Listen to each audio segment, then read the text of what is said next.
عليكم ورحمة الله وبركاته. إن الحمد لله نحمده ونستعينه ونستغفره ونعوذ بالله من شرور أنفسنا ومن سيئات أعمالنا من يهده الله فلا مضل له ومن يضلل فلا هادي له وأشهد أن لا إله إلا الله وحده لا شريك له وأشهد أن محمدا عبده ورسوله أما بعد الحمد لله চতুর্থ বার্ষিক সালাফি কনফারেন্স হামজা রাদিয়াল্লাহু আনহু সালাফিয়া মডেল মাদ্রাসা কয়েকবারের মতো আবার আসছি, সম্ভবত প্রতিবারেই এসেছি। আলহামদুলিল্লাহ এবার উপস্থিতিও ভালো, এবার সবাই শুনছেন আমার মনে হয়েছে। গুরুত্বপূর্ণ আলোচনা এতক্ষণ পর্যন্ত শায়েখ আকরামুজ্জামান বিন আব্দুস সালাম রেখেছেন। উনি যা যা বলেছেন এগুলি আমারই বক্তব্য, মানে আমিও একই কথা বলি। আমরা সালাফিদের বড় মিল একটাই, যে তারা আকীদার মতভেদে লিপ্ত হয় না। তাদের মধ্যে কিছু কিছু মাসাইল মতভেদ থাকতেই পারে, ছিল সালাফদের মধ্যেও, কিন্তু আকীদাতে কোনো মতভেদ ছিল না। এই আকীদাটা কি জিনিস? আকীদাটা কি জিনিস? আকীদা এত দরকার কেন? আকীদা শব্দের অর্থ হলো আল হুকমুজ যাহনি আল জাযিম, দৃঢ়ভাবে আপনার অন্তরে কোনো বিষয় নিয়ে একটা অবস্থান নিয়ে নেয়া, সেটা হচ্ছে আকীদা। কথা কি বুঝাতে পারছি? মানে আপনি অন্তরের মধ্যে কোনো বিষয়ে একটা সিদ্ধান্ত নিয়ে নিয়েছেন যে এটাই। যেমন আপনার সিদ্ধান্ত শিওর আছে যে কবরে প্রশ্নোত্তর দিতে হবে, এটা মানেন কিনা সবাই? কে কে মানেন দেখি হাত তুলি। আলহামদুলিল্লাহ, আলহামদুলিল্লাহ। সবাই আমরা এই বিশ্বাস করি যে কবরে প্রত্যেককেই কিছু প্রশ্নের উত্তর দিতে হবে। মান রব্বুকা ওয়া মা দীনুকা মান নাবিয়ুকা। মুসলিম মাত্রেই এই বিশ্বাসটা রাখে না? তাহলে এইটা একটা বিশ্বাসের নাম হলো আকীদা। যত বিশ্বাস সবই আকীদা। কথা বুঝছেন কিনা? এখন যারা বলে আকীদা ফেক, তারাই ফেক। কারণ তার যদি বিশ্বাস না থাকে, চলে কি পাগল নাকি সে বাবু? পাগল ছাগলের কোনো বিশ্বাস নেই, বাবুর কোনো বিশ্বাস নেই। ছোট বাবু যা ইচ্ছে তা করতে পারে, তার কোনো বিশ্বাসের চিন্তা বালাই নেই। বিবেকবান মানুষের সবচেয়ে বড় সম্পদ হচ্ছে আকীদা। আকীদার কারণে আজকে এখানে আপনি শীতের বাধা উপেক্ষা করে এখানে উপস্থিত হয়েছেন।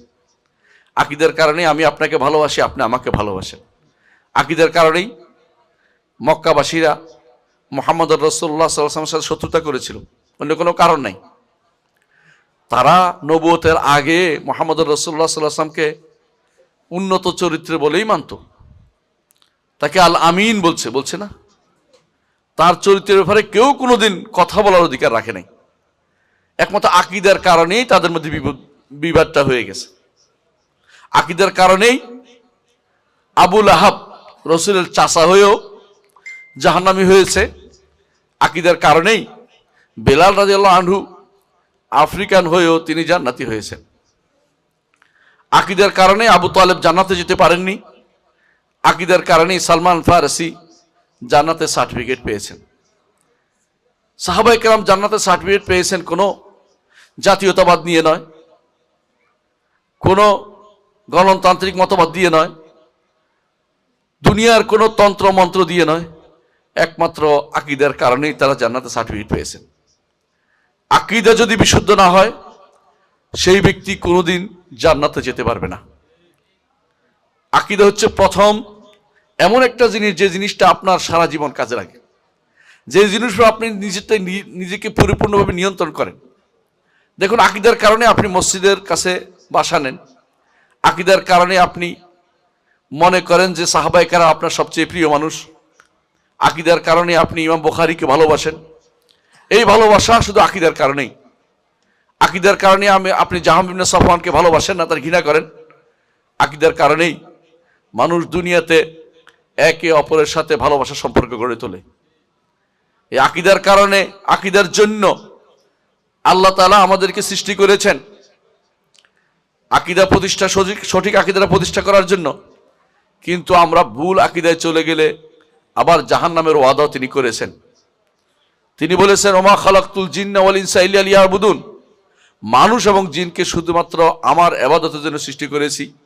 মা উরিদু মিনহুম মিন রিজকিন ওমা উরিদু আন ইউতঈমুন, রিজিক চাই না তাদের কাছ থেকে, খাবারও চাই না, শুধু তারা আমার ইবাদত করবে।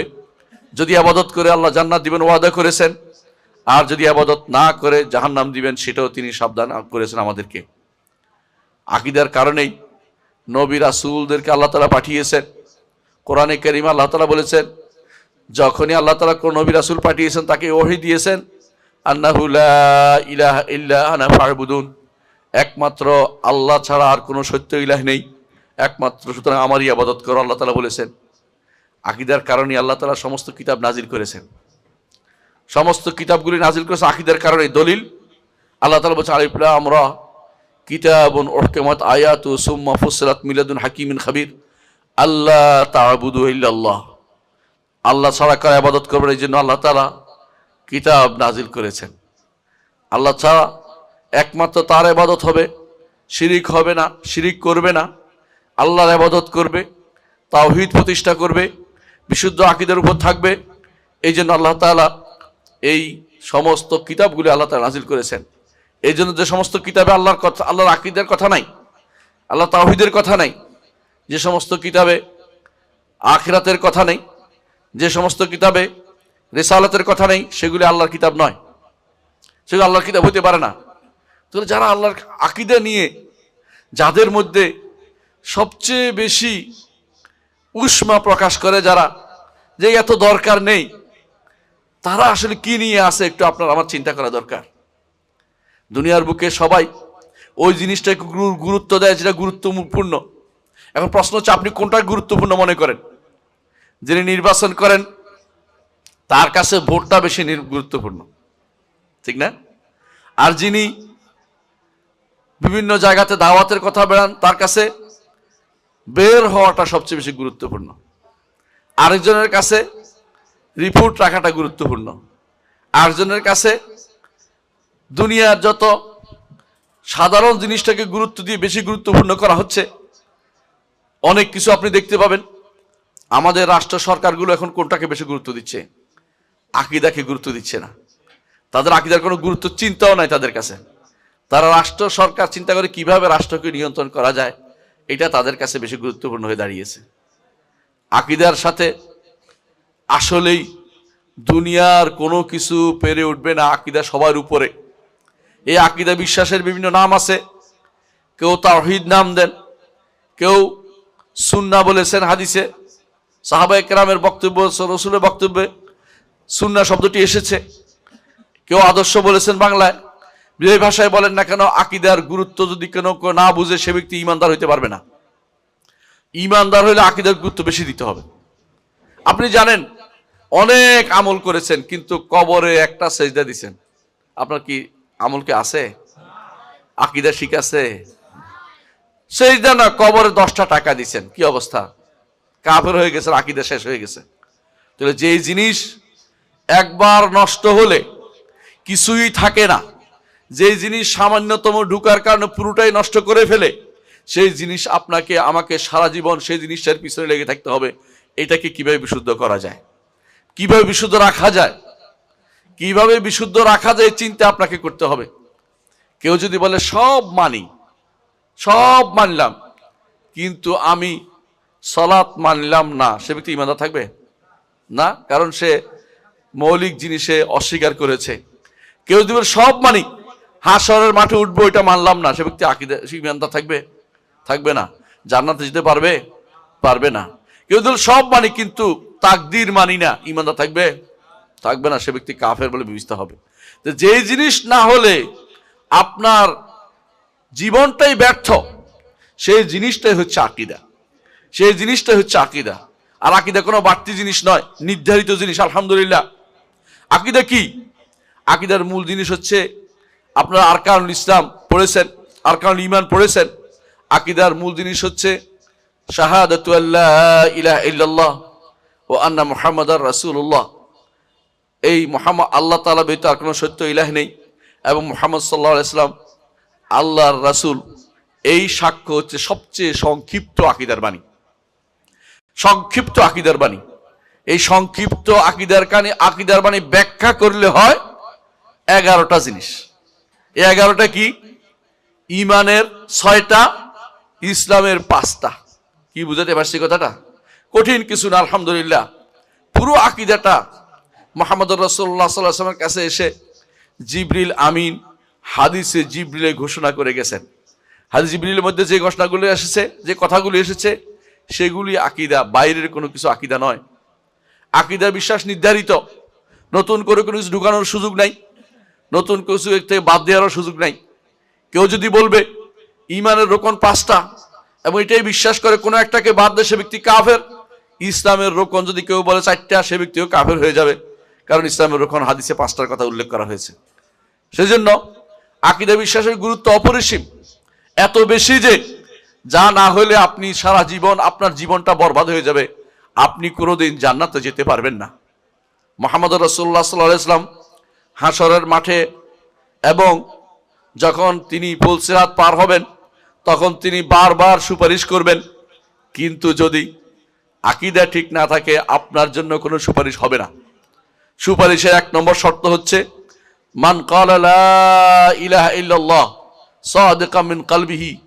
রাসূলুল্লাহ সাল্লাল্লাহু আলাইহি ওয়াসাল্লাম বলেছেন, আসআদুন নাস বিশাফাআতি ইয়াউমাল কিয়ামা, কিয়ামতের দিন আমার শাফাআত দিয়ে ওই ব্যক্তি সৌভাগ্যশালী হবে যে ব্যক্তি অন্তঃস্থল থেকে সত্য সহকারে উচ্চারণ করেছে আশহাদু আল্লা ইলাহা ইল্লাল্লাহ, সেই ব্যক্তি আমার সুপারিশ দ্বারা সে ধন্য হতে পারবে। কিন্তু যেই কথাটি রাসূল বলেননি, যেটা আমাদেরকে মানতে হবে, তা হচ্ছে আশহাদু আল্লা ইলাহা ইল্লাল্লাহর সাথে শাহাদাতুত তাওহীদের সাথে শাহাদাতুর রিসালাহ জড়িত, কারণ না হলেও আপনি ঈমানদার হতে পারবেন না। আপনি ঈমানদার হতে হলে একদিকে আল্লাহ সম্পর্কে আকীদা বিশুদ্ধ হতেই হবে, আরেকদিকে মুহাম্মদুর রাসূলুল্লাহ সাল্লাল্লাহু আলাইহি ওয়াসাল্লাম আনিত প্রতিটি জিনিস আপনাকে স্বীকার করে নিতে হবে। আকীদা বিশ্বাস জিনিসটি এত গুরুত্বপূর্ণ। আপনাকে ছোট্ট একটা কথা বলি, ঈমান যাওয়ার ক্ষেত্রে যখন কেউ যদি কোনো রাসূলের সুন্নাহ বলে জেনেছে, তারপরে এটাকে অস্বীকার করেছে, সেই ব্যক্তি কাফের হয়ে যাবে। যদি একটা সুন্নাহ, ছোট সুন্নাহ আপনি মনে করতে পারেন, ছোট সুন্নাহ বলতে কিছু নাই, একটা আমল আপনি করছেন না, সেটাতে কিছু হবে না, গুনাহ হবে না, সওয়াব কম পাবেন, কিন্তু অস্বীকার করেছেন, আপনি কাফের হয়ে যাবেন। কথা কি বুঝাতে পারছি? এটা কিন্তু স্পষ্ট। ধরেন আপনি জানলেন যে মুহাম্মদুর রাসূলুল্লাহ সাল্লাল্লাহু আলাইহি ওয়াসাল্লাম তিনি ডান হাতে পানি খেয়েছেন, ডান হাতে খাবার খেয়েছেন, বাম হাতে খাইতে নিষেধ করেছেন, বাম হাতে পানি পান করতে নিষেধ করেছেন। আপনি মনে করলেন এটা আবার কেমন কথা, বাম হাত তো ডান হাত সমানই, দুইটাই তো হাত, এই কথা বলে বাম হাতে খেলেন, আপনি কাফের হয়ে যাবেন, কোনো সন্দেহ নেই। কেন? আল্লাহর বাণীকে, রসুলের বাণীকে, রসুলের হাদিসকে আপনি অস্বীকার, কোন পর্যায়ে, এটা বড় কথা নয়, আপনি অস্বীকার করছেন যার কথা, তাকে চিন্তা করুন। যে আল্লাহর বাণী আপনি মেনে নিচ্ছেন না, রসুলের হাদিস মেনে নিচ্ছেন না, এর হচ্ছে আপনি ঈমানদার হইতে পারেন নাই। আল্লাহ তাআলার উপর ঈমান আনতে হলে 5টি জিনিস লাগে। 1 নম্বর হচ্ছে তার সত্তা, এমন এক সত্তা যিনি আরশের উপর রয়েছেন, এমন এক সত্তা যিনি সৃষ্টি থেকে আলাদা, এমন এক সত্তা যিনি একক সত্তা আহাদ, এমন এক সত্তা যিনি সমাদ, সব কিছু থেকে তিনি অমুখাপেক্ষী, সবাই তার মুখাপেক্ষী, এবং লাম ইয়ালিদ ওয়া লাম ইউলাদ ওয়া লাম ইয়াকুল লাহু কুফুয়ান আহাদ। এই 5টি জিনিস আল্লাহর সত্তার উপর ঈমানের জন্য যথেষ্ট। আল্লাহর সত্তা ঈমানের জন্য এটা আল্লাহ পরিচয় দিয়েছেন। কাফেররা এসে বললেন মুহাম্মদুর রাসূলুল্লাহ সাল্লাল্লাহু আলাইহি ওয়াসাল্লামকে, আপনি যে আল্লাহর কথা বলছেন, ওই আল্লাহর বংশ পরিচয় দেন, ওই আল্লাহর বংশ পরিচয় জানান। তখন আল্লাহ তাআলা এই সূরা নাজিল করলেন, কুল হুয়াল্লাহু আহাদ আল্লাহুস সামাদ লাম ইয়ালিদ ওয়া লাম ইউলাদ ওয়া লাম ইয়াকুল লাহু কুফুয়ান আহাদ। এবং আল্লাহ তাআলা তার পরিচয় নিজে দিয়েছেন, আল্লাহুল্লাযী খালাকাস সামাওয়াতি ওয়াল আরদা ওয়া বাইনাহুমা ফি সিত্তাতি আইয়ামিন সুম্মা ইসতাওয়া আলাল আরশ। আরশের উপরে তিনি, সৃষ্টির ভিতরে নন। সৃষ্টির ভিতরে কেউ যদি মনে করে যে আল্লাহ তাআলাকে সিজদা করে, কেউ যদি মনে করে আল্লাহর পায়ে সিজদা করছে, সে ব্যক্তি কাফের, ঈমানদার হইতে পারে নাই। যত বড় পণ্ডিতই হোক না কেন, যত বড় কিতাবের দর্শে দেখ না কেন, সে ব্যক্তি কাফের ছাড়া কিছুই নয়। তারাও ফাসেক, যারা বলবে আল্লাহ তাআলার কুদরতি পায়ে সিজদা করে, তারাও ফাসেক, এবং তারাও ফেরকার অন্তর্ভুক্ত, যার আলোচনা আমি ইনশাআল্লাহ করব। 1 নম্বর তাহলে আকীদা হচ্ছে, বিশ্বাস যেটা রাখতে হবে সেটা হচ্ছে আল্লাহ তাআলা তার সত্তা সম্পর্কে আকীদা বিশ্বাস 5টা জিনিস রাখতে হবে। 1 নম্বর হচ্ছে তিনি একক সত্তা, তিনি অমুখাপেক্ষী, তার মতো কোনো কিছু নেই, তিনি সৃষ্টির উপরে, তিনি সবচেয়ে বড়, তার চেয়ে বড় কিছু নেই, তিনি কত বড় তা কোনোদিন কেউ ধারণা কল্পনায় আসতে পারে না। শুধু এটুকু বুঝেন যে আপনি যত বড় কল্পনা করতে পারেন আল্লাহ তাআলা তার থেকেও বড়, কিন্তু ধরন নির্ধারণ করতে পারছি না। কথা কি বুঝতে পারছি? 1 নম্বর আকীদা, এটা বিশুদ্ধ করতে হবে আপনাকে। দ্বিতীয়, বিশুদ্ধ করতে হবে আপনাকে আল্লাহর কর্ম, আল্লাহর কর্ম, আল্লাহর কাজ, আল্লাহর কাজকে আল্লাহর জন্য সাব্যস্ত করতে হবে। সেটা কি? দুনিয়াতে যে কোনো জিনিস আপনার চোখে পড়বে এগুলি কি আল্লাহর কর্ম। আমি আপনি আল্লাহর কর্ম, জমিন আপনার আল্লাহর কর্ম, এই পাহাড় পর্বত নদী নালা আল্লাহর কর্ম, এগুলি আল্লাহর জন্য নির্ধারিত, আল্লাহ এগুলিকে সৃষ্টি করেছেন। দ্বিতীয়ত, আল্লাহ এগুলির মালিক, মালিকিন নাস এবং মালিকাল মুলক, এবং তিনি হচ্ছে মালিকি ইয়াউমিদ্দিন। দুনিয়াতেও মালিক তিনি, আখিরাতেও মালিক তিনি। দুনিয়াতে যারা অস্বীকার করে সবচেয়ে কুফরিতে লিপ্ত তারাই আল্লাহ তাআলার মালিকানা অস্বীকার করে নিজের মালিকানা দাবি করছে। আর যারা যা পেয়েছেন তা একমাত্র আল্লাহর পক্ষ থেকে পেয়েছেন স্বীকার করে নিবে, তারা ঈমানদার হবে, নইলে তারা কোনোদিন ঈমানদার হইতে পারবে না। দুটি বলেছি। 3 নম্বর হচ্ছে আল্লাহ তাআলাই সব কিছুর পরিচালক, আর কেউ জগতের কিছু পরিচালনা করে না। কোনো অলি, কোনো গাউস, কোনো কুতুব, কোনো পীর, কেউ দুনিয়ার কোনো কিছু পরিচালনা করতে পারে না, তাদের সে ক্ষমতা কিছু নাই। অলি আছে, অলির ক্ষমতা হচ্ছে ওই ব্যক্তি অলি হইতে পারবে যে আল্লাহকে ভয় করে চলে। যত বেশি আল্লাহকে ভয় করবে, আল্লাহর কাছে নতি স্বীকার করবে, তত বেশি অলি হইতে পারবে। আর যত বেশি বাগাড়ম্বর করবে, যত বেশি বলবে আমি এই করেঙ্গে সেই করেঙ্গে, ওইটা করে ফেলবো, সেই ব্যক্তি কখন আল্লাহর অলি নয়, শয়তানের অলি। এই শয়তানের অলিদের সংখ্যা এখন জগতে ভরে গেছে। মনে রাখবেন, এই যে যারা কবর খুলে, মাজার খুলে, দরবার খুলে বসেছে, এরা সবগুলি শয়তানের অলি, কোনো সন্দেহ নাই। এদের কারণে আল্লাহ তাআলা তার দুনিয়ার বুকে আল্লাহ তাআলার শাস্তি অবধারিত হয়ে যাচ্ছে। মাঝে মধ্যেই আমরা দেখি শাস্তির মতো অবস্থা তৈরি হচ্ছে। এদের কারণে জগৎ ভরে গেছে শিরকে।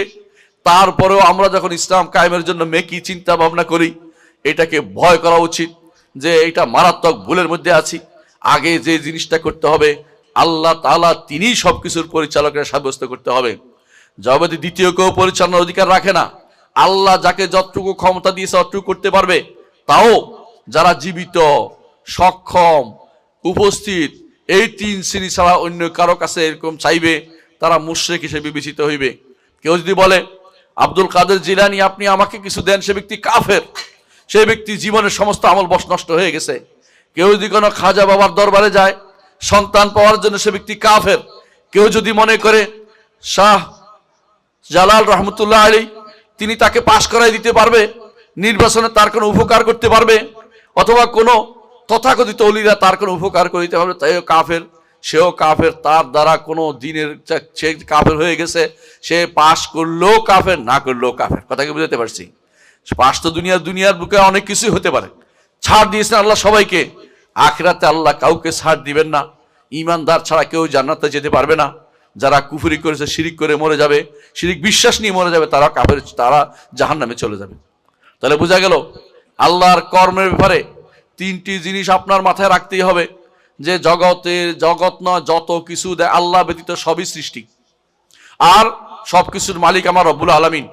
অনেক সময় আপনি অনেক কিছু বানাইতে পারেন কিন্তু মালিক হইতে পারেন না।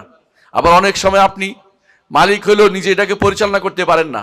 আমার রব্বুল আলামিন আপনাকে সৃষ্টি করেছেন, আপনার মালিকও তিনি, মালিকিন নাস তিনি, আপনার পরিচালকও তিনি। দুনিয়ার বুকে যত অভাব অভিযোগ আছে আপনার, তিনি শুধুমাত্র সেটা দূর করতে পারেন।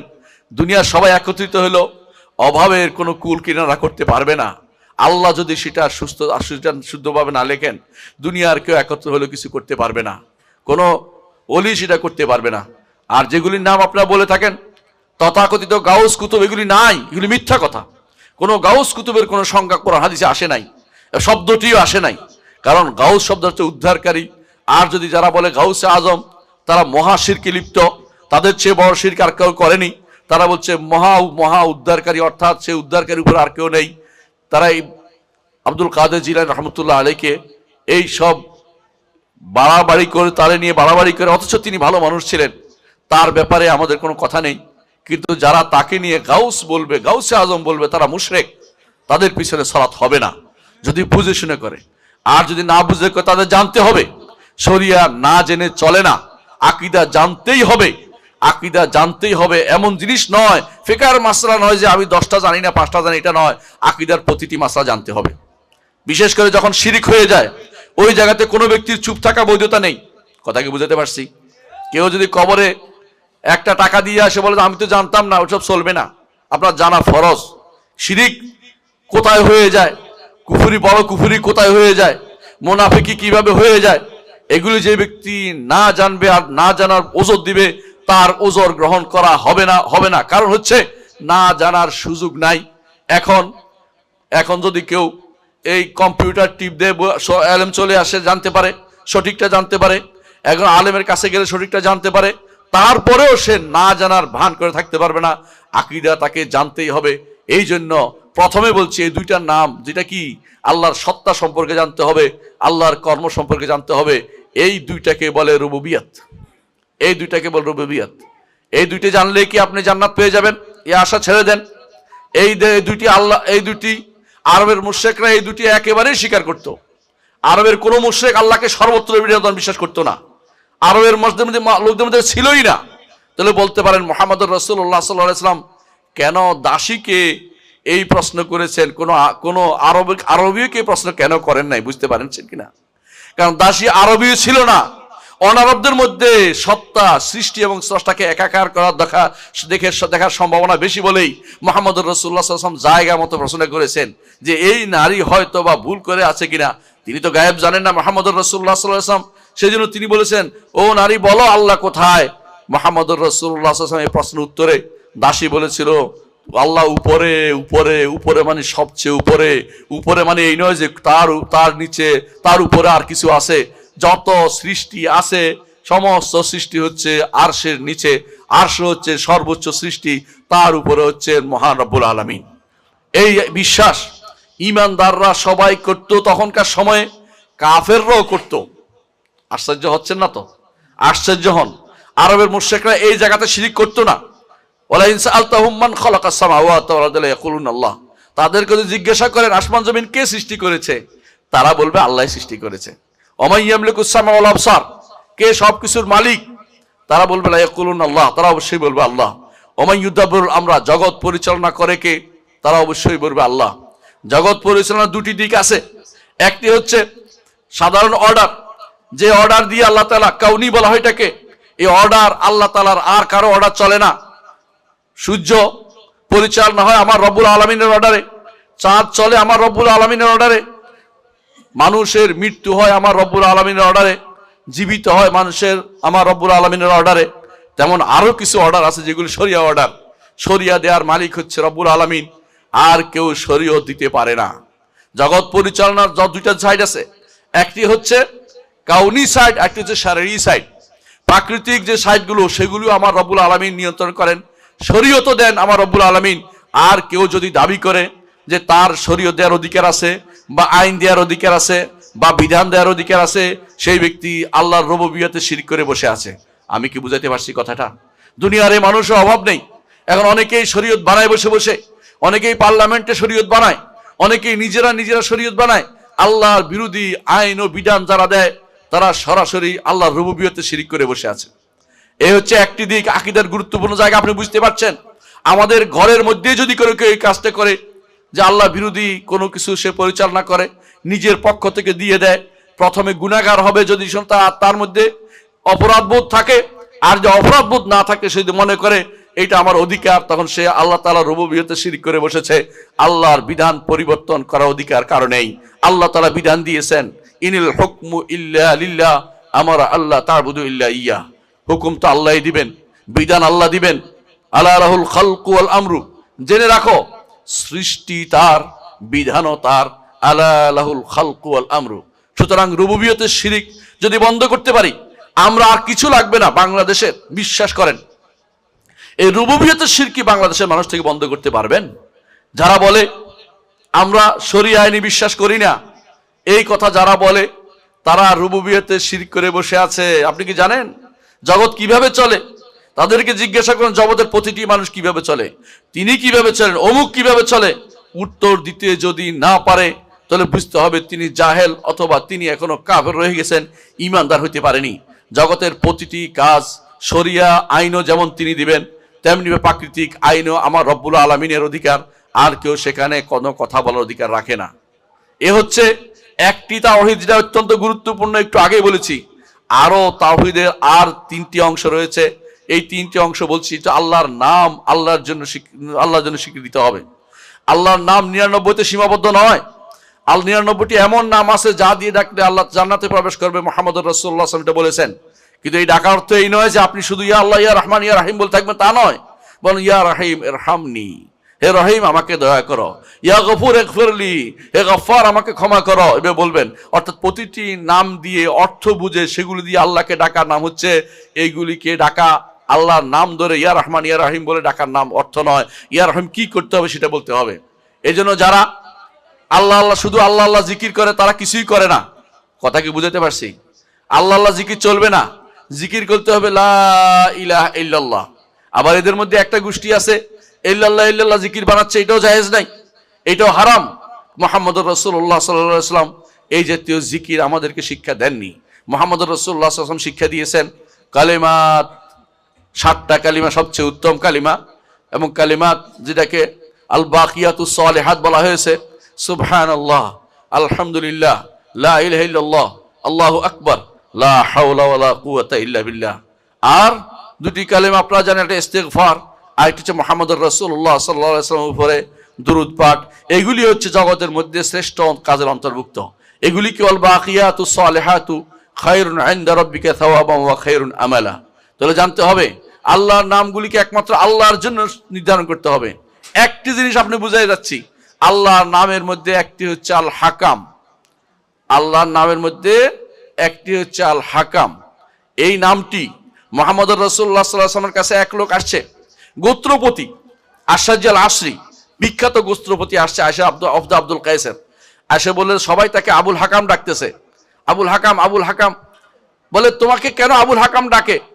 বলে আমি যখন বিচার করি খুব সুন্দর বিচার হয়, তারা খুশি হয়ে বিচার মেনে নেয়, সেই থেকে আমাকে তারা আবুল হাকাম বলছে। মুহাম্মদুর রাসূলুল্লাহ সাল্লাল্লাহু আলাইহি ওয়াসাল্লাম বললেন, ইন্নাল্লাহা হুয়াল হাকাম ওয়া ইলাইহিল হুকুম। আল্লাহ তাআলাই তো হাকাম, তার কাছেই তো হুকুম যাবে, তুমি তো এই না, তোমার তো এই নাম চলবে না। মুহাম্মদুর রাসূলুল্লাহ সাল্লাল্লাহু আলাইহি ওয়াসাল্লাম তার নাম জিজ্ঞাসা করলেন, তোমার বড় ছেলের নাম কি? বড় ছেলের নাম এটা। বলে তুমি বড় ছেলের নামে কুনিয়াত নাও, আবুল হাকাম কুনিয়াত তোমার চলবে না। আপনি কি খেয়াল করেছেন জিনিসটা?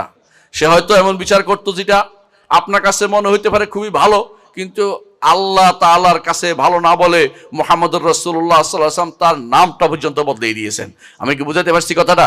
যেখানে আপনার আমার আল্লাহর বিধানের বিরুদ্ধে দুনিয়াতে এখন বিধান পরিবর্তনের একটা হিড়িক চলে গেছে। শুধু হিড়িক নয়, আল্লাহর বিধান পরিবর্তন করা যেন তাদের একটা উদ্দেশ্য হয়ে দাঁড়িয়েছে।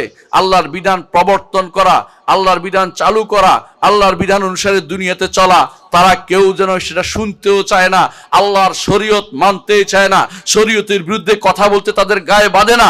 এরকম মানুষগুলো ইসলামের দাবি করে। আবার এরা আবার আসে আপনাদের কাছে, কখনো কখনো আপনাদের কাছে এসে দেখবেন যে টুপি মাথায় দিয়ে চলে আসছে, আর আপনারাও খুশি হয়ে তার টুপি আছে। একটু আগে শেখ আব্দুল সালাম যেটা বলেছেন, আপনার আকরামুজ্জামান আব্দুল সালাম, যে ওনার অমুকের ব্যাগের ভিতরে কোরআন শরীফ পাওয়া গেছে, এতেই খুশি, এতেই খুশি। কোরআনের একটি আয়াতও যারা বাস্তবায়ন করে নাই তাদেরকে আপনি খুশি হন কি করে? সর্বোচ্চ কোরআনের সবচেয়ে বড় আয়াত হচ্ছে কোনটি? আয়াতুল কুরসি। আয়াতুল কুরসির শুরুটা কি?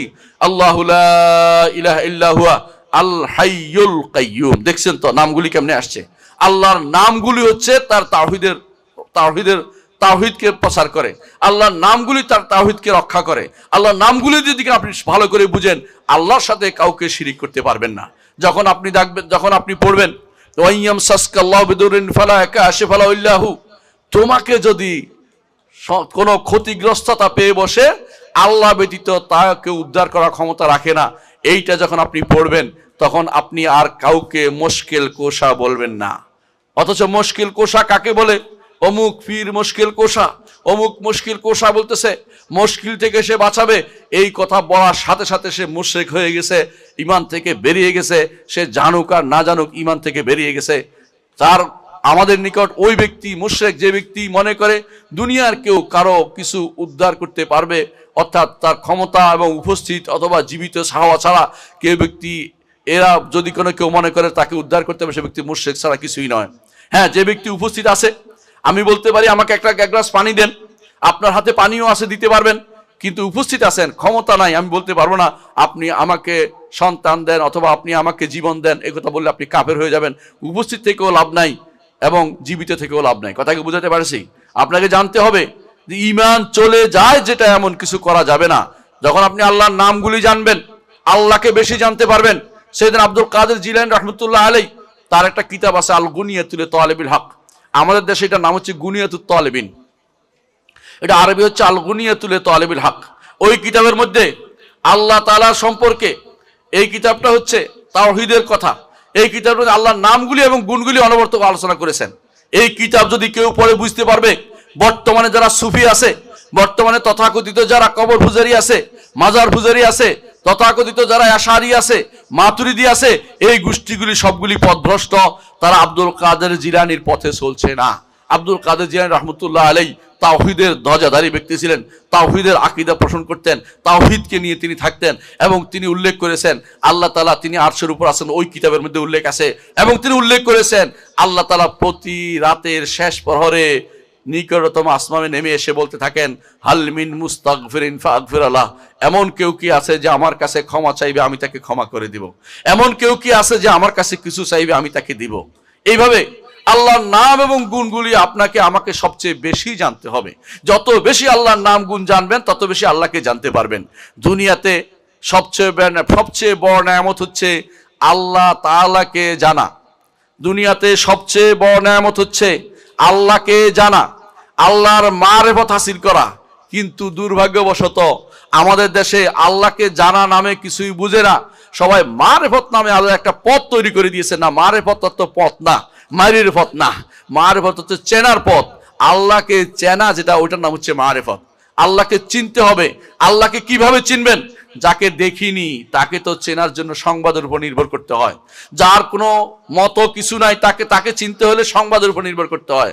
আমাকে যদি বলা হয় যে মইনুল শহীদ সাহেব আপনাকে ডাকছে, আমি যদি বলি মইনুল সাহেব তো কোনো দেখি নাই, যদি বলি তো বলে যে উনি এরকম মানুষ, মাথার উপর টুপি আছে, তাহলে বলতাম যে একটা জিনিস চিনছি। কথাগুলো খেয়াল করেন, গুণ দিয়ে বুঝছি। আর যদি বলে ওনার দাঁড়িয়ে আছে, তাহলে আরেকটা জিনিস চিনলাম। তাহলে যে কোনো মানুষকে চিনতে হলে হয় তাকে দেখতে হবে, না তার মতো কাউকে দেখতে হবে না, তার কিছু গুণ জানতে হবে। আল্লাহ রাব্বুল আলামিনকে আমরা দেখিনি, দেখার সুযোগ নেই। তাকে কোনোদিন কেউ পরিপূর্ণভাবে দেখে শেষ করতে পারবে না। জান্নাতে যখন যাব ইনশাআল্লাহ আল্লাহকে দেখব, তার চেহারা দেখব। সবচেয়ে বড় নেয়ামত হচ্ছে আখিরাতে আল্লাহর চেহারা দেখা। আল্লাহর চেহারা দেখা হচ্ছে আখিরাতের সবচেয়ে বড় নেয়ামত। জান্নাতের সমস্ত নেয়ামত পানসা হয়ে যাবে যখন দেখবে যে আল্লাহর চেহারা দেখেছে। আল্লাহর চেহারা দেখার নেয়ামত থেকে আল্লাহ আমাদেরকে যেন বঞ্চিত না করেন। আল্লাহর চেহারা যেদিন দেখতে পাবেন সেদিন আপনার জন্য ঈদের দিন, শান্তির দিন।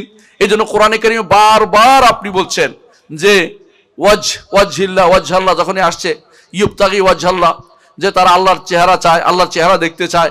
এখানে অনেকে সন্তুষ্টি অনুবাদ করে, সন্তুষ্টি হচ্ছে লাজিমি অর্থ, অর্থাৎ যারা আল্লাহর চেহারা দেখতে পাবে তাদের উপর আল্লাহ সন্তুষ্ট। হাদিসে আসছে আল্লাহ তাআলা তখন বলবেন আমি তোমাদের উপর আর কোনোদিন অসন্তুষ্ট হব না। জান্নাতে যখন যাব তখন আর আল্লাহ আমাদের উপর আর কোনোদিন অসন্তুষ্ট হবেন না, এবং আমরা আল্লাহকে তখন দেখে সবচেয়ে বড় নেয়ামতটা লাভ করতে পারবো। দুনিয়ার বুকে যদি আল্লাহকে চিনতে হয়, নির্ভর করতে হবে সংবাদের উপরে, কারণ তাকেও দেখিনি, তার মতো কাউকে দেখিনি। তার সংবাদ যে দিয়েছে মুহাম্মদুর রাসূলুল্লাহ সাল্লাল্লাহু আলাইহি ওয়াসাল্লাম, তিনি সবচেয়ে সত্যবাদী। তার কথা সত্য, তার বাণী সত্য। আমাদের কাছে সত্য মাধ্যমে সেগুলি এসেছে, সেগুলিকে আমরা সাব্যস্ত করি। এই জন্য আল্লাহ তাআলার জন্য আমরা হাত সাব্যস্ত করি, তবে আমাদের কারো মতো নয়। আল্লাহ তাআলার চেহারা সাব্যস্ত করি, আমাদের কারো মতো নয়, সৃষ্টির কারো মতো নয়। আল্লাহ তাআলার জন্য তার পা সাব্যস্ত করি, কিন্তু সৃষ্টির কারো মতো নয়। আল্লাহ তাআলার জন্য আঙ্গুল সাব্যস্ত করি, সৃষ্টির কারো মতো নয়। আল্লাহ তাআলার জন্য হাতের তালু সাব্যস্ত করি, সৃষ্টির কারো মতো নয়। আল্লাহ তাআলার মুষ্টি সাব্যস্ত করি, সৃষ্টির কোনো কিছুর মতো নয়। আল্লাহ তাআলা তিনি যেমন সত্তা, যেরকম দেখিনি, না দেখে ঈমান এনেছি, তার নাম এবং গুণগুলিও না দেখে ইমান আনি, সেগুলির ব্যাপারে আমাদের কোনো সন্দেহ থাকা উচিত না। কথা কি বুঝতে পারছি? এই যে ব্যক্তি এইটাই ইমান এনেছে, সে ব্যক্তি আল্লাহর নাম ও গুণের উপর ইমান এনেছে। আল্লাহর নামের উপর গুণ, আল্লাহর নাম ও গুণের উপর ইমান না আনলে ইমানদার হইতে পারবে না, কাফের হয়ে যাবে। কথা কি বুঝতে পারছি?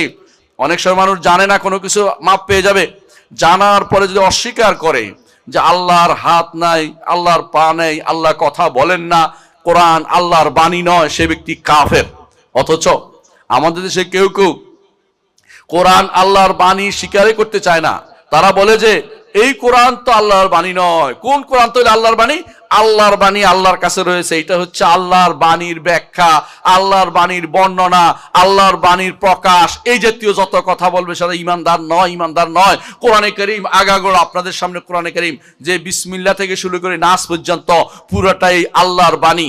আল্লাহর বাণী শোনা যায়, আল্লাহর বাণী শব্দ দিয়ে লেখা যায়, আল্লাহর বাণী বর্ণ দিয়ে লেখা হয়, আল্লাহর বাণী উচ্চারণ করে মানুষকে শোনানো হয়। আল্লাহর বাণী আল্লাহ তাআলা তার ফেরেশতাকে জিবরিলকে শুনিয়েছেন, জিবরিল সেটা মুহাম্মদুর রাসূলুল্লাহ সাল্লাল্লাহু আলাইহি ওয়াসাল্লামকে শুনিয়েছেন। প্রতি রমজানে মুহাম্মদুর রাসূলুল্লাহ সাল্লাল্লাহু আলাইহি ওয়াসাল্লামকে জিবরিল শোনাতেন, আর জিবরিল মুহাম্মদুর রাসূলুল্লাহ সাল্লাল্লাহু আলাইহি ওয়াসাল্লামকে শোনাতেন। এটা সহিহ হাদিস দ্বারা সাব্যস্ত।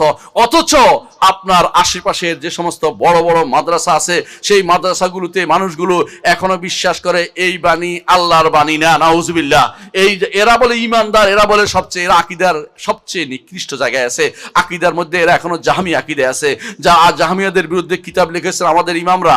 ইমাম আহমদ ইবনে হাম্বল কিতাব লিখেছেন, ইমাম ইবনে মান্দা কিতাব লিখেছেন, ইমামরা যোগ ইমামরা কিতাব লিখেছেন। অথচ ওই আকীদা পোষণকারীর সংখ্যা আপনার ঘরের ভিতরে তৈরি হচ্ছে। ওই সমস্ত প্রতিষ্ঠানে আপনার সন্তানকে আপনি পড়ান। আপনার সন্তান এই বড় হয়ে ওই খারাপ আকীদার লোক হবে। আপনার সন্তান বিশুদ্ধ আকীদা পড়াতে হলে এইরকম সালাফি মাদ্রাসা আপনাকে পড়াতে হবে, যে এখানে সলফে সালেহ নীতির উপরে চলে। এর বাইরে কোরআন এবং সুন্নাহর বাইরে যে আকীদা পোষণ করানো হয়, তথাকথিত মান্তিকি আকীদা পড়ানো হয়, ও গ্রিক দর্শনের আকীদা পড়ানো হয়, হিন্দু দর্শনের আকীদা পড়ানো হচ্ছে। হিন্দু দর্শনের আকীদা বুঝেন কিনা? একটা বিরাট গোষ্ঠী মনে করে আল্লাহ তাআলা তিনি আরশের উপর নাই। আল্লাহ তাআলা যদি আরশের উপর না থাকে কোথায়?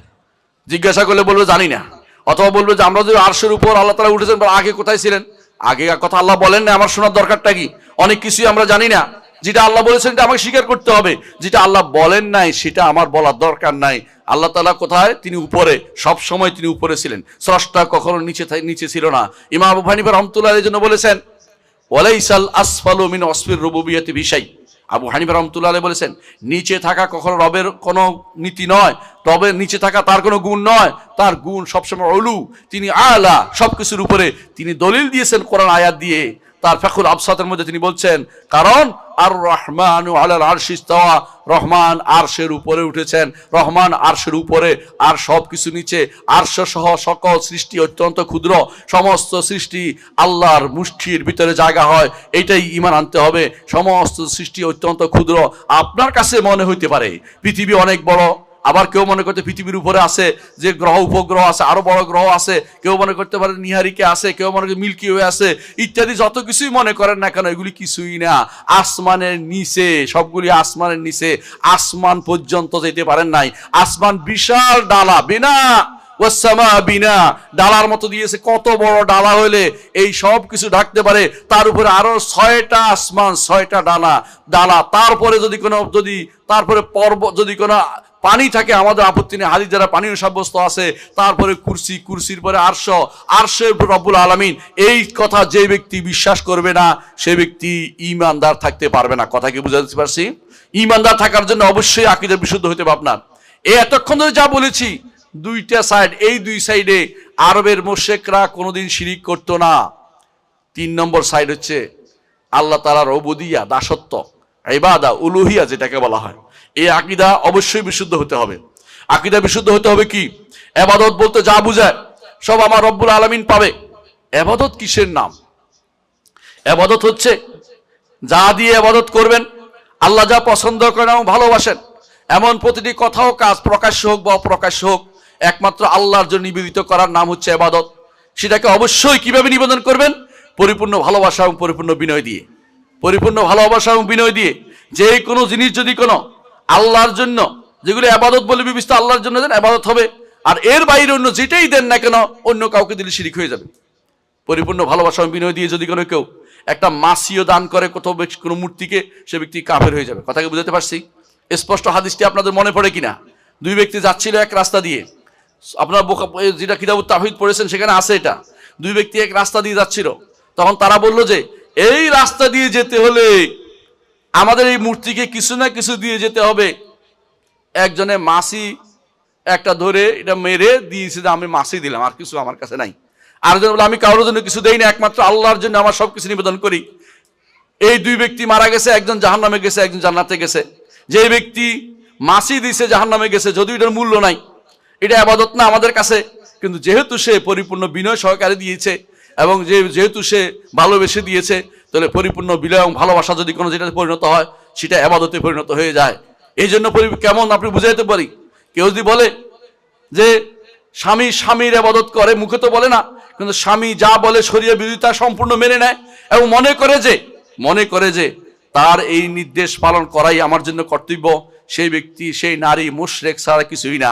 ঠিক অনুরূপভাবে উল্টাটাও শুদ্ধ, যে এই পুরুষ মনে করে আমার স্ত্রী আমার সব, তার সন্তুষ্টি বিধান আমার বেশি দরকার, তে মানা করছে সালাত আদায় করতে আমি পড়বো না, সে আমাকে দাঁড়িয়ে রাখতে নিষেধ করেছে আমি করব না, এই জাতীয় স্ত্রীর সন্তুষ্টি আপনার কাছে যদি কোনো আল্লাহর সন্তুষ্টির উপরে স্থান পেয়ে যায়, আপনি মুশরিক হয়ে গেছেন, কোনো সন্দেহ নাই, আপনি আল্লাহর ইবাদতে শিরিক করেছেন।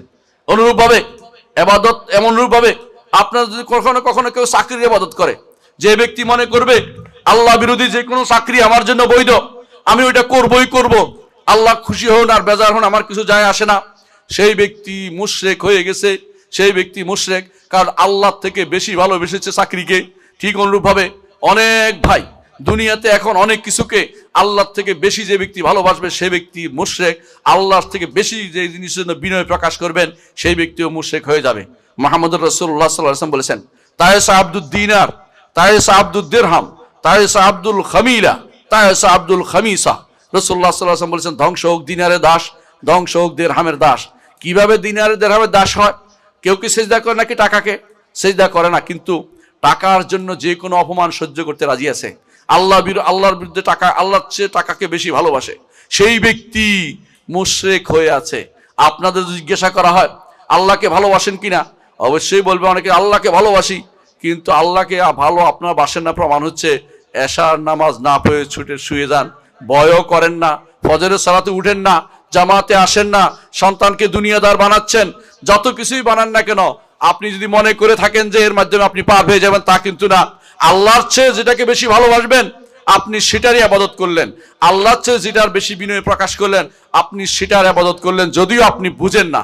এই জন্য কোরআনে কারিমে আল্লাহ তাআলা বলছেন, দেখেন, আফারাআইতা মান ইত্তাখাযা ইলাহাহু হাওয়াহু আফা আনতা তাকুনু আলাইহি ওয়াকিলা।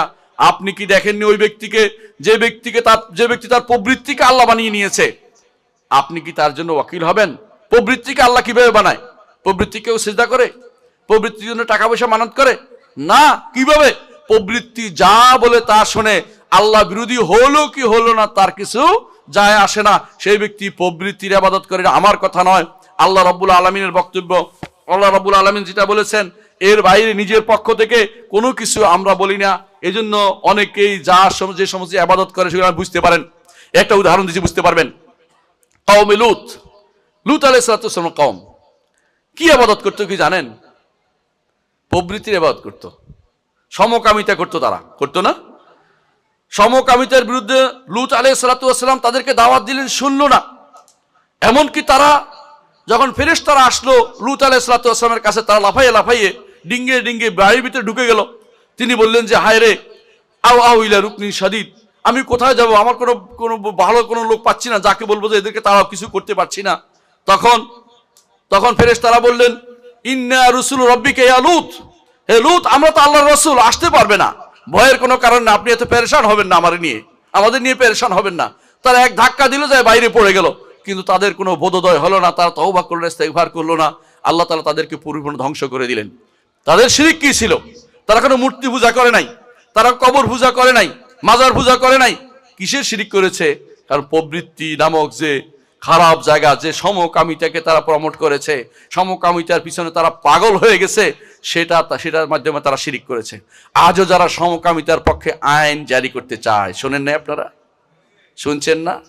সমকামিতার পক্ষে তারা এখন ট্রান্সজেন্ডার নাম দিছে। আপনার কাছে হয়তো মনে হতে পারে ট্রান্সজেন্ডার বলতে বোঝায় আমাদের হিজড়াদের বুঝাচ্ছে, তা কিন্তু না। হিজড়া বুঝায় নাই, ওই জানোয়াররা হিজড়া বুঝাচ্ছে না।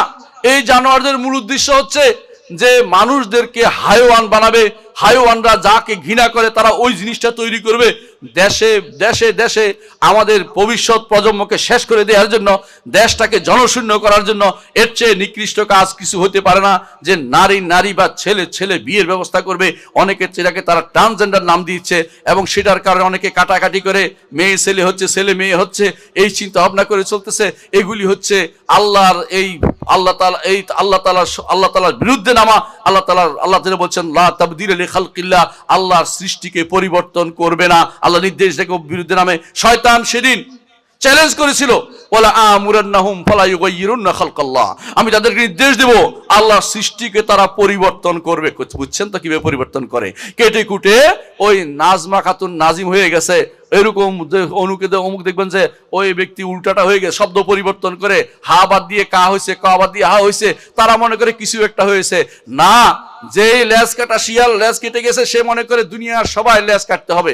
যখন সে অন্যটা হয়েছে তখন দেখছে যে হায় রে, জীবন তো আমার বৃথা, তখন সে এইটা সারা দুনিয়াতে প্রসার করে জন্য নেমে গেছে। এখন সে চায় সারা বাংলাদেশের মানুষদেরকে এই রোগ দিয়ে ভরিয়ে দিতে, পুরোটাকে সমকামী বানিয়ে দিতে। এটা পুরোটাই হচ্ছে আল্লাহর বিরুদ্ধে চ্যালেঞ্জে নামা, আকীদার বিরুদ্ধে চ্যালেঞ্জে নামা, অর্থাৎ আল্লাহ তাআলার বিরুদ্ধে যে ইবাদতে লিপ্ত হয়েছে, এটা ইবাদত, এটার নামে হচ্ছে ইবাদত। কথা কি বুঝাতে পারছি? কথাই ক্লিয়ার? আল্লাহকে বেশি ভালোবাসতে হবে, আল্লাহর জন্য বেশি বিনয় প্রকাশ করতে হবে। যে কেউ আল্লাহর থেকে অন্য কাউকে, যে কোনো জিনিসকে, সবচেয়ে ছোট্ট জিনিস টাকা অথবা যে কোনো জিনিস, এইটাকে বেশি ভালোবাসবে। চাদর, রসুল বলছেন চাদরের কথা, রসুল বলছেন কাপড়ের কথা, এই দুটাকে বেশি ভালোবাসবে, সে ব্যক্তি শিরিক করছে, এটার ইবাদত করতেছে। সুতরাং আপনি চিন্তা করবেন আপনার জীবনের মধ্যে এমন কিছুকে আল্লাহর উপরে বেশি ভালোবাসছেন কিনা, আল্লাহর চেয়ে বেশি বিনয় প্রকাশ করছে কিনা তার জন্য, তাহলে আপনি অবশ্যই শিরকে লিপ্ত রয়েছেন। কথা কি বুঝাতে পারছি? আল্লাহ তাআলা যেগুলিকে ইবাদত হিসেবে দিয়েছেন সেগুলি একমাত্র আল্লাহর জন্য করতে হবে। দোয়া কার কাছে করতে হবে? আল্লাহর কাছে। সাহায্য কার কাছে চাইতে হবে? আল্লাহর কাছে। আমি আশ্রয় কার কাছে চাইতে হবে? আল্লাহর কাছে। উদ্ধার কামনা কার কাছে চাইতে হবে? কার কাছে করতে হবে? আল্লাহর কাছে। সিজদা আল্লাহর জন্য, রুকু আল্লাহর জন্য, ভয় আল্লাহর জন্য, আশা আল্লাহর কাছে, ভালোবাসা আল্লাহর কাছে, আল্লাহর জন্য। এইগুলিকে কোনো রকমের পরিবর্তন, আমি কয়েকটা নাম বলেছি মাত্র, এগুলি বিস্তারিত পড়তে পারবেন। আমাদের কিতাব আছে একটা ছোট্ট বাংলা অনুবাদ করা, তিনটি মূলনীতি বা উসুলুস সালাসা, এটা পড়বেন প্রত্যেকে। এটা পড়লে বুঝতে পারবেন যে বাংলার মানুষের সমস্যা কোন জায়গায়, আমরা কোথায় ওষুধ দিচ্ছি। কথা বুঝতে পারছি? আপনার যদি কোনো পিঠে ব্যথা হয়, সারাদিন যদি কোনো পায়ের মধ্যে ওষুধ দেন, কোনোদিন ভালো হবে না ভাই। আমাদের সমস্যা হচ্ছে একটাই, যে আমরা আকীদার সমস্যা। এই দেশে যদি আকীদা বিশুদ্ধ হয়ে যায়, এদেশে কোনো কিছু আন্দোলন লাগবে না, এমনিতে ইসলাম প্রতিষ্ঠিত হয়ে যাবে। এটা বিশ্বাস করুন। আরবের মুহাম্মদুর রাসূলুল্লাহ সাল্লাল্লাহু আলাইহি ওয়াসাল্লাম মদিনাতে তিনি পাঠিয়েছেন কাদেরকে? দুইজনকে পাঠিয়েছেন। মুসা ইবনে উমাইর রাদিয়াল্লাহু আনহু আরেকজনকে পাঠিয়েছেন। এই দুইজনে মদিনার অলিতে গলিতে হেঁটে ইসলামকে এত বেশি প্রসার করেছে। রাসূলুল্লাহ সাল্লাল্লাহু আলাইহি ওয়াসাল্লাম মদিনায় এসে দেখেন যে সুন্দর, আমার নির্বাচন লাগে নাই, রসুলের নির্বাচন করা লাগে নাই, সবাই রসুলকে মেনে নিয়েছে। আপনি কি বুঝাতে পারছি? আমরা যদি মুহাম্মদুর রাসূলুল্লাহ সাল্লাল্লাহু আলাইহি ওয়াসাল্লাম একমাত্র আদর্শ মানি, তাহলে আমাদের আর নির্বাচন লাগবে না ভাই। আমাদের যদি মুহাম্মদুর রাসূলুল্লাহ আল্লাহকে রব মানি, ইসলামকে দিন মানি, আমার গণতন্ত্র আনা লাগবে না, সমাজতন্ত্র আনা লাগবে না, তথাকথিত সেকুলার তন্ত্র আনা লাগবে না, আর উন্মুখে যত জাতীয়তাবাদ আনা লাগবে না। আমার জন্য আমার আল্লাহই যথেষ্ট। আপনি যখন দ্বীনে যথেষ্ট, আপনি বিশ্বাস করবেন আল্লাহই যথেষ্ট, দ্বীনই যথেষ্ট, আমার নবী মুহাম্মদুর রাসূলুল্লাহ যথেষ্ট আদর্শ হিসাবে, আপনার জীবনের কোনো কিছু অন্যদিকে যাওয়া লাগবে না। এটা পরীক্ষিত সত্য, ভালো করে দেখবেন। আপনি যখন আল্লাহকে রব মানবেন, তিনি আপনার সব পরিচালনা করবেন, আপনি আর কারো কাছে ধর্ণা দিবেন না। আপনি যখন মুহাম্মদুর রাসূলুল্লাহ সাল্লাল্লাহু আলাইহি ওয়াসাল্লামকে আদর্শ মানবেন, তখন আপনি আর কোনো ব্যক্তির দরকার নাই, আব্রাহাম লিঙ্কনের দরকার নাই, অমুকের দরকার নাই, গ্রাসামের দরকার নাই, ব্রাসামের দরকার নাই, যেগুলি দুনিয়াতে ভর্তি হয়ে রয়েছে। ওই কাফেরদের কোনো নীতির আমাদের দরকার নাই, কোনোদিন ছিলও না। কাফেররা সবসময় আমাদের আগে অনুসরণ করত, এখন আমরা তাদের অনুসরণ করে চলেছি, নাউজুবিল্লাহ। আমাদের সন্তানরা যদি লন্ডন যেতে পারে, আমেরিকা যেতে পারে, মনে করে বিশাল কিছু করে ফেলেছে। এটা তো আসলে ধ্বংসের পথে রওনা হয়ে গেছে। আমাদের সন্তানদের ধ্বংস করার জন্য এগুলি একটা বিশাল কাজ। তারা সেখান থেকে ব্রেনটা ওয়াশ করে নিয়ে আসে। তারা মনে করে যে এখন আর যদি উন্নতি করতে হয়, আমরা প্রগতি করতে হয়, আমাদের যদি সামনে এগিয়ে যেতে হয়, তাহলে আমাদেরকে অবশ্যই ইউরোপ আমেরিকার অনুসরণ করতে হবে। অথচ ইউরোপ আমেরিকার অন্ধকারে ডুবেছিল 1200 হিজরি পর্যন্ত। 1200 হিজরি পর্যন্ত, আসছে 200 বছর আগ পর্যন্ত এরা অন্ধকারে ছিল। তারপর উপনিবেশ শাসন নামক তথাকথিত এরা আমাদের উপরে জোর করে যে শাসন করেছে, তখন আমাদের মধ্যে কিছু সন্তান রেখে গেছে, তাদের কথাই বলে, পোশাক পরে আমাদের মুসলিম বলে দাবি করে, চিন্তা চেতনা তাদের ইউরোপ আমেরিকা চিন্তা করতেছে, তারা আমাদের চিন্তা করে না। তারা মনে করে না যে 1200 বছর পর্যন্ত গণতন্ত্র ব্যতীত ইসলাম চলেছে। চলছে না? চলছে কিনা? নাকি গণতন্ত্র লাগছিল? লাগে নাই। 1200 বছর পর্যন্ত তথাকথিত সেকুলারিজম লাগে নাই। 1200 পর্যন্ত তথাকথিত অর্থনীতি বানানো লাগে নাই, কারণ আমাদের অর্থনীতি ছিল, আমাদের অর্থনীতি চলছিল। এখন নতুন করে এমন পদ্ধতি আবিষ্কার করা হচ্ছে যে এই পদ্ধতিকে তারা ভালো মনে করতেছে। যদি কেউ আল্লাহর দিন থেকে, আল্লাহর বিধান থেকে, শরিয়া থেকে, ইসলাম থেকে, নবী থেকে, আল্লাহ থেকে কোনো কিছু ভালো মনে করে ইমানদার আছে? ইমানদার নাই। অথচ আপনি সকাল বিকাল কি বলেন? রাদিতু বিল্লাহি রাব্বান অবিল ইসলামী দীনান অবি মুহাম্মাদিন নবিয়ান। আপনি বলেন না যে আমি সন্তুষ্ট আল্লাহকে রব হিসাবে পেয়ে, দ্বিতীয় আমি সন্তুষ্ট ইসলামকে দিন হিসাবে পেয়ে, তৃতীয়ত আমি সন্তুষ্ট মুহাম্মদকে নবী হিসাবে পেয়ে। আপনি সন্তুষ্ট বলছেন, তারপরে আসলে মুখে বলছেন কিন্তু কাজে কর্মে আপনি সন্তুষ্ট না। আপনি খুঁজতে থাকেন, এতে বেরোয় খুঁজেন কেন যে এটা চলবে না, ওইটা লাগবে, ওইটা চলবে না, ওইটা লাগবে। অর্থ হচ্ছে আপনি কিন্তু আসলে মনের দিক থেকে স্যাটিসফ্যাকশন আপনার নাই। আপনি আল্লাহকে রব মেনে সন্তুষ্ট হন নাই, আপনি মুহাম্মদকে নবী মেনে সন্তুষ্ট হন নাই, ইসলামকে আপনার একমাত্র আদর্শ দিন হিসেবে নিয়ে আপনি সন্তুষ্ট হন নাই। অন্য কান থেকে কিছু ধার করতে হবে, এই যে আপনার প্রবণতা আছে, এটা ইসলামের নীতি বিরুদ্ধ, আকীদা বিরুদ্ধ। এটা আপনাকে মনে রাখতেই হবে। কথাকে বুঝাতে পারছি? প্রিয় বন্ধুরা, এতক্ষণ যা বলেছি আকীদার গুরুত্ব বলেছি, এখন আমি আলোচনা করব মানহাজের গুরুত্ব। মানহাজের কি গুরুত্ব রয়েছে? মানহাজ কি বুঝতে পারছেন? মুহাম্মদুর রাসূলুল্লাহ সাল্লাল্লাহু আলাইহি ওয়াসাল্লাম তার আকীদা দিয়ে এমন একটি গোষ্ঠী তৈরি করেছেন, যে আকীদা আল্লাহর পক্ষ থেকে যে একটা জিনিস তৈরি করেছেন, যাদের কাজ কি ছিল? ক্বালাল্লাহু ওয়া ক্বালার রাসূল। যাদের আল্লাহ তাআলা কোরআনে কারীম বলে দিয়েছেন, ওয়া মা কানা লিল মুমিনিন ওয়া লা মুমিনাতিন ইযা কাদাল্লাহু ওয়া রাসূলুহু আমরান আন ইয়াকুনা লাহুমুল খিয়ারাতু মিন আমরিহিম। ঈমানদার নারী পুরুষকে যখন আল্লাহ তাআলা কোনো নির্দেশ দেয়, সেখানে তারা বলতে পারে না যে আমার কোনো অপশন আছে কিনা, খুঁজে না। তারা ঈমানদার নারী পুরুষ অপশন খুঁজে না। এটাই ছিল, এই তৈরি করেছেন মুহাম্মদুর রাসূলুল্লাহ সাল্লাল্লাহু আলাইহি ওয়াসাল্লাম। অপশনবিহীন অবস্থা তিনি তৈরি করে গেছেন। কথাকে বুঝাতে পারছি? সাহাবায়ে কেরামের কাছে কেউ বলো এটা বাইরে কিছু আছে কিনা, বলতে এর বাইরে হলো একবারে পিটান, দণ্ডা ছাড়া কিছুই না, এর বাইরে চিন্তা করার সুযোগ নাই। মুহাম্মদুর রাসূলুল্লাহ সাল্লাল্লাহু আলাইহি ওয়াসাল্লাম যেই পদ্ধতি দিয়ে গেছে, সেই পথের উপর চলতে হবে। রাসূলুল্লাহ সাল্লাল্লাহু আলাইহি ওয়াসাল্লাম আমাদেরকে জীবনের শেষ মুহূর্তে বলে গেছেন, কি বলে গেছেন? বলেছেন আমার উম্মত 73 ভাগে বিভক্ত হবে। বনী ইসরাঈল 72 ভাগে বিভক্ত হয়েছে, আমার উম্মত 73 ভাগে বিভক্ত হবে। 1 ভাগ ছাড়া বাকি 72 ভাগ জাহান্নামে যাবে। এরা কিন্তু রাসূলের উম্মত, অর্থাৎ যারা দাবিদার হবে যে আমি রাসূলের অনুসারী, তারপরেও জাহান্নামে যাবে। গুরুত্ব বুঝছেন এখন কিছুটা? রাসূলের অনুসারী হওয়া দাবি করলে যথেষ্ট নয়, আপনাকে রাসূলের অনুসারী প্রমাণ করতে হবে। প্রমাণের মানদণ্ড কি? সাহাবায়ে কেরাম বলেন, ইয়া রাসূলুল্লাহ, ওই গোষ্ঠীটা কোনটা যারা জান্নাতে যাবে, ওরা কারা? এরাই হচ্ছে ফিরকাতুন নাজিয়া, নাজাত প্রাপ্ত দল। এরাই হচ্ছে সালাফি পথের অনুসারী। এরাই হচ্ছে আহলুল হাদিস, আসহাবুল হাদিস, যারা হাদিসের অনুসারী। এরাই হচ্ছে আহলুস সুন্নাতি ওয়াল জামাআহ। রাসূলুল্লাহ সাল্লাল্লাহু আলাইহি ওয়াসাল্লাম এজন্য বলেছেন, তখনই বলেছেন, মা আনা আলাইহিল ইয়াওমা ওয়া আসহাবি, আজকে আমি যার উপর আছি এবং সাহাবীরা যার উপর আছে। সুন্দর কথা, বুঝতে পারছেন? আজকে আমি যার উপর আছি আর আমার সাহাবীরা যার উপর আছে। সুন্দর আমাদেরকে একটা ঘুরে ফিরে যাওয়ার জায়গা তৈরি করে দিয়েছেন। ইহুদি নাসারারা ঘুরে ফিরেও যেতে পারে না। কেন যেতে পারে না জানেন? কোরআন তাদের বিকৃত। তাদের কোরআন কি? তাওরাত ইনজিল। তাদের কোরআন যেটা পড়ার জায়গায়, এটাই তাদের বিকৃত। আলহামদুলিল্লাহ, আল্লাহ আমাদেরকে এমন কোরআন দিয়েছেন, যেই কোরআন পানিতে ধুইলেও ধোয়া যায় না, যেই কোরআন কোনোদিন নষ্ট হবে না, যেই কোরআন আল্লাহ দায়িত্ব নিয়েছেন, বলেছেন ইন্না নাহনু নাযালনা যিকরা ওয়া ইন্না লাহু লাহাফিজুন। আমরা এই কোরআনের দায়িত্ব নাজিল করেছি, আমরা এর হেফাজত করব। আর তার নবীর বাণীকে আল্লাহ হেফাজত করেছেন। এই জন্য এগুলি কোনোদিন নষ্ট হবে না। ফিরে যাওয়ার জায়গা হচ্ছে যখনই কোনো কিছুতে মতভেদ হবে, ফিরে যাব আল্লাহ রাসূলের দিকে। এইটা আমাদের নবী বলে দিয়েছেন, কোরআনও বলে দিয়েছেন আমাদেরকে এটা করতে। আর একটা জিনিস বলে দিয়েছেন যে তোমরা আদর্শ হিসাবে নিবে সাহাবায়ে কেরামকে। সাহাবায়ে কেরামকে দেখবে কোরআন বুঝার ক্ষেত্রে কারা আদর্শ, সাহাবীরা। হাদিস বুঝার ক্ষেত্রে কারা আদর্শ, সাহাবীরা।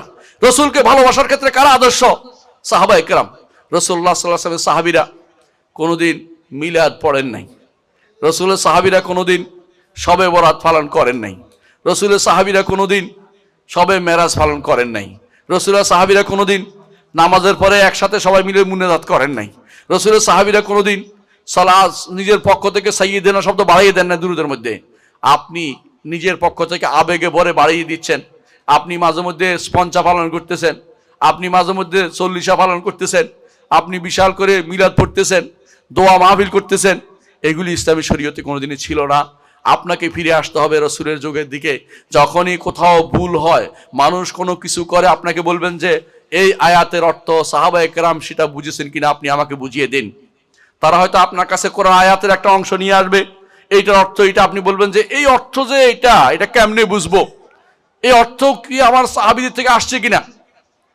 রাসূলুল্লাহ সাল্লাল্লাহু আলাইহি ওয়াসাল্লাম বলেছেন, আপনারা ভালো করে জানেন, সবচেয়ে উত্তম প্রজন্ম হচ্ছে রসুলের প্রজন্ম। সন্দেহ আছে নাকি? সন্দেহ নাই। আর উত্তম প্রজন্ম যারা হচ্ছে সাহাবায়ে কেরাম। তো সাহাবায়ে কেরামের প্রজন্মর চেয়ে উত্তম প্রজন্ম তো আর কিছু হইতে পারে না। তাহলে এদেরকে সুন্দরভাবে অনুসরণ করলে আপনি হকের উপর থাকতে পারবেন। কারণ সাহাবায়ে কেরাম ইসলামের কথা, ইমানে যে দাওয়াত দিয়েছেন ওই দাওয়াতের উপর চলেছেন এবং জান্নাতের সার্টিফিকেট পেয়েছেন। অসম্ভব কিছু না, সম্ভব, সত্য না এটা? সাহাবায়ে কেরাম সব জান্নাতে যাবে। এর প্রমাণ হচ্ছে রাসূলুল্লাহ সাল্লাল্লাহু আলাইহি ওয়াসাল্লাম বলেছেন, তুবা লিমান রাআনি, তাদের জন্য সুসংবাদ যে আমাকে দেখেছে। এবং আল্লাহ তাআলা কোরআনে কারীম বলেছেন, ওয়াস-সাবিকুনাল আউয়ালুনা মিনাল মুহাজিরিন আনসার ওয়াল্লাযিনা তাবাউহুম বিইহসানিন রাদিয়াল্লাহু আনহুম ওয়া রাদু আনহু। মুহাজির আনসার, তখনকার দিনে হয় মুহাজির না আনসার, দুইটাই পার্টি, বুঝছেন তো? পার্টি দল তো না, দল ছিল না, দুইটা গোষ্ঠী ছিল। কেন? এক দল হিজরত করেছে অন্য দেশ থেকে, আরেক দল সাহায্য করেছে মদিনার লোকেরা। এই দুই গোষ্ঠী সম্পর্কে আল্লাহ কি বলছেন? রাদিয়াল্লাহু আনহুম ওয়া রাদু আনহু। আল্লাহ তাদের উপর সন্তুষ্ট, তারাও আল্লাহর উপর সন্তুষ্ট। আ'আদ্দালাহুম জান্নাতিন তাজরি মিন তাহতিহাল আনহার, তাদের জন্য আল্লাহ জান্নাতের ব্যবস্থা রেখেছেন, তার নিচে নহরসমূহ প্রবাহিত। খালিদিনা ফিহা আবাদা, খালিদিনা ফিহা আবাদা, যে এটা চিরস্থায়ী, সেখানে তারা থাকবে, এটা বলেছেন। তাহলে জান্নাতে যাওয়ার একটা গোষ্ঠী কিন্তু আল্লাহর শরীয়ত মেনে, আকীদা মেনে জান্নাতে গেছে, বুঝছেন কথাটা? এরা কারা? সাহাবায়ে কেরাম। আপনি যদি ওদের পথে চলতে পারেন, আপনিও সেই পথে যেতে পারবেন। এই যে আল্লাহ বলছে ওয়াল্লাযিনা তাবাউহুম বিইহসান, আর যারা তাদের অনুসরণ করে সুন্দরভাবে, তারাও এই পথে চলবে। সুতরাং আপনি সালাফদের অনুসরণে, সালাফ হচ্ছে সাহাবায়ে কেরাম, আপনি সাহাবায়ে কেরামের অনুসরণ করে যদি চলতে পারেন, আপনি হচ্ছেন ফিরকাতুন নাজিয়া, নাজাত প্রাপ্ত দল। আপনি হচ্ছেন আহলুস সুন্নাত ওয়াল জামা, আপনি হবেন আসহাবুল হাদিস, আপনি হবেন সত্যিকারের ঈমানদার, এবং আপনি হবেন তায়েফা মানসুরা, সাহায্যপ্রাপ্ত দল। আপনি হবেন সত্যিকার সেরা মানুষটি। এই সেরা মানুষ হওয়ার জন্য আমাদের এই প্রচেষ্টা। এখানে এই জন্যই আলোচনা করছি, এর আগেও যারা আলোচনা করেছে এই জন্যই আলোচনা করেছেন যে মানুষ আমরা সাহাবীদের যুগে ফিরে যাই, সাহাবীদের কর্মপন্থা অনুসরণ করি। যত রকমের পথ দেখাবে সবগুলো হচ্ছে পথভ্রষ্ট পথ। সাহাবীদের পথ ছাড়া অন্য কোনো পথ শুদ্ধ হতে পারে না। কারণ আল্লাহ তাআলা বলছেন, আল্লাহ নবীকে বলতে বলছেন, কুল হাযিহি সাবিলি আদউ ইলাল্লাহ আলা বাসিরাতিন আনা ওয়া মান ইত্তাবানি, আমি এবং আমার অনুসরণ যারা করছে এরা শুধু এই পথ চলছে, এই পথ ছাড়া অন্য কোনো পথ আল্লাহর পথ নয়, এগুলি শয়তানের পথ। ওই পথে চললে আপনি ওই 72 ফেরকায় ঢুকে যাবেন। এই 72 ফেরকার মধ্যে খারেজিরা, শিয়ারা, বাতিনি ফেরকার লোকেরা, নুসাইরিরা, আলাউইরা, দুরজিরা, আরো কাদারিরা, জাবারিরা, আশারিরা, মাতুরিদিরা, জাহমিরা, এগুলি 72 ফেরকার অন্তর্ভুক্ত, কোনো সন্দেহ নাই। এই 72 ফেরকার দিন দিন ভেরিয়েশন হচ্ছে। একদল যাচ্ছে, এই আকীদা আরেকজনের পোষণ করে নিচ্ছে। আপনি মনে করেন না মরে গেছে, লোকগুলি মরে নাই, আকীদাগুলি আরেকজনে নিয়ে নিছে। এই যে জাহমিয়াদের আকীদা পরিপূর্ণভাবে আপনার নিয়ে নিয়েছে বেলাল বিন আলীরা।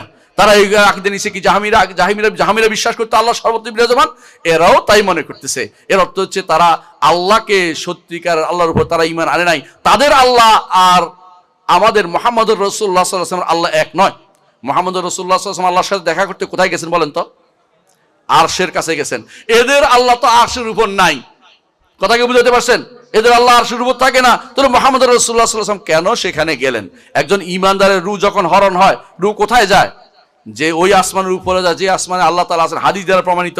তারা হাদিস এটা মানে না কেন? কয়টা খবর ওয়াহিদ, নাউজুবিল্লাহ। হাদিস মানবে না কেন? শুধুমাত্র আকীদা প্রতিষ্ঠা, বিশুদ্ধ আকীদা প্রতিষ্ঠা হয়ে দেখে। শুধু আপনার মনে করার কোনো কারণ নাই যে এই ফেরকাগুলি মরে গেছে, এই ফেরকাগুলি নতুন নতুন নামে আসবে, নতুন নতুন পদ্ধতিতে আপনার সামনে এসে উপস্থিত হবে। এই জন্য এগুলি সম্পর্কে আপনাকে জানতে হবে। প্রিয় ভাইরা, আমি আমার বক্তব্য দীর্ঘ করব না, একটা ঘটনা আমি বলছি শুধুমাত্র মনে রাখবেন। একজন খলিফাতুল মুসলিমিন, নাম হচ্ছে আলী ইবনে আবি তালেব রাদিয়াল্লাহু আনহু। তিনি এমন একটা দলের বিরুদ্ধে যুদ্ধ করেছেন যেই দলটা কোরআন তেলাওয়াত করতো সবচেয়ে বেশি। দলটার নাম কি বলতে পারবেন? খারেজিরা। খারেজিদের বিরুদ্ধে এত যুদ্ধ করেছেন তিনি যে তিনি যুদ্ধের পরে অন্য হয়ে ঘুরছেন যে রাসূল আমাকে বলেছিলেন এরকম লোকের সাথে তুমি যুদ্ধ করবে, এরকম লোক তো খুঁজে পাচ্ছি না।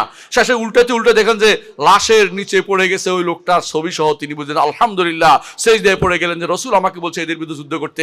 আমি রাসূল বলেছেন যদি আমি জীবিত থাকি ওদেরকে কওমে আদের মতো মারবো। কওমে আদের কি দেখছেন আল্লাহ তাআলা? ফাহাল তারা লাহুম মিন বাকিয়া, একজনও বাকি ছিল না। রাসূল বলছেন আমি তাদের একজনও অবশিষ্ট রাখবো, সবগুলি মেরে ফেলবো। এগুলো হচ্ছে খারেজি। বুঝছেন তো আপনারা? একটা উদাহরণ দিচ্ছি যে আলী ইবনে আবি তালেব রাদিয়াল্লাহু আনহু যাদের বিরুদ্ধে যুদ্ধ করেছেন তারা কিন্তু মুখে ঈমানের কথাই বলতো, সারাক্ষণ কোরআন তেলাওয়াত করতো।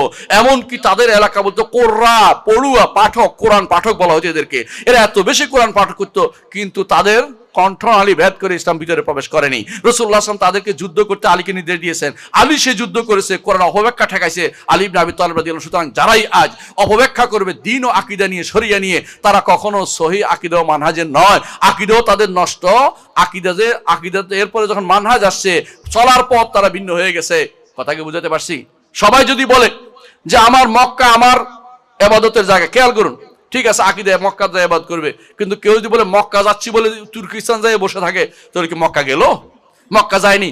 আকীদা বিশুদ্ধ অনেকেই থাকতে পারে, কিন্তু যখন পথ হারিয়ে ফেলে তখন সাজ যেতে পারে না। এই জন্য আল্লাহ তাআলা কোরআনে কারীমে আমাদেরকে প্রতিদিন, আমি শেষ কথা এটাই বলবো, যে প্রতিদিন প্রতি সালাতের মধ্যে প্রতি রাকাতে একটা কথা আমাদেরকে শিখিয়ে দিয়েছে, দেখি ইহদিনাস সিরাতাল মুস্তাকিম, আমাদেরকে আপনি সরল সঠিক পথটি দিন। খেয়াল করেছেন? সিরাতে মুস্তাকিম দিন। এইটা বলে শেষ করেন নাই, সিরাতাল্লাযীনা আনআমতা আলাইহিম, কোন সিরাত? যেই পথের উপর আপনি নিয়ামত দিয়েছেন। তারা কারা? নবিয়্যিন, সিদ্দিকিন, শুহাদা, সালেহিন। এই পথে গায়রিল মাগদুবি আলাইহিম, এরা কারা? ইহুদিরা, ওয়ালাদ-দাল্লিন, নাসারারা। এই পথে নয় যেই পথে নবীরা চলে গেছে, সিদ্দিকরা চলে গেছে, শহীদরা চলে গেছে এবং নেককাররা চলে গেছে। তারা হচ্ছেন সাহাবায়ে কেরাম রিদওয়ানুল্লাহ আলাইহিম আজমাইন। রাসূল এবং সাহাবায়ে কেরাম, রাসূল হচ্ছেন নবী আর সাহাবায়ে কেরাম হচ্ছে সিদ্দিক, কেউ শহীদ, কেউ তাদের মধ্যে কেউ নেককার। এই গোষ্ঠী সবগুলি সাহাবায়ে কেরামের মধ্যে সুন্দরভাবে পাওয়া যায়। সুতরাং তাদের পথ অনুসরণ করে চলার চেয়ে কোনো বিকল্প নাই। আপনি অন্য পথে চললে যে কোনো সময় আপনি জাহান্নামে যেতে পারেন, এই পথে চললে কোনোদিন জাহান্নামে যাবেন না, কারণ এই পথ জান্নাতের পথ। আল্লাহ তাআলা ঘোষণা করেছেন, রাসূল ঘোষণা করেছেন, এবং এই পথে চলার জন্যই আমাদের যত আহ্বান। আল্লাহ আমাদের কবুল করুন। সুবহানাকাল্লাহু ওয়া বিহামদিকা, আশহাদু আল্লা ইলাহা ইল্লা আনতা, আস্তাগফিরুকা ওয়া আতুবু ইলাইক।